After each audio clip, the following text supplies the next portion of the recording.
Kerajinan usaha mikro, kecil, dan menengah (UMKM) yang dihasilkan oleh masing-masing kabupaten kota di Bali memiliki karakteristik khas daerah, sehingga perlu dikenali potensi masing-masing daerah untuk dikembangkan.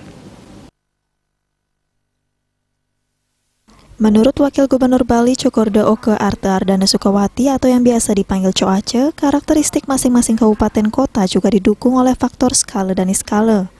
Karena menyangkut warisan para penglingsir Bali terdahulu, jadi sudah menjadi tanggung jawab masyarakat Bali untuk mempertahankan UMKM yang ada.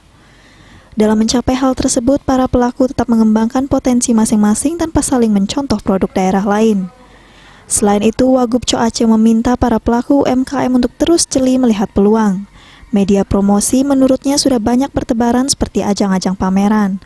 Fasilitas pameran tidak hanya disediakan pemerintah, namun juga banyak disediakan oleh BUMD dan CSR untuk para pelaku UMKM di Bali. Jadi pelaku UMKM di Bali diharapkan tidak menyia-nyiakan kesempatan itu. Guru Besar Isi dan Pasar tersebut menambahkan, terkait peluang tersebut pihaknya juga meminta para pelaku UMKM jeli melihat bantuan yang didistribusikan oleh pemerintah. Apalagi saat pandemi COVID-19 saat ini, ia menyebut pemerintah juga mengucurkan dana bagi para pelaku UMKM, baik bantuan maupun pinjaman lunak.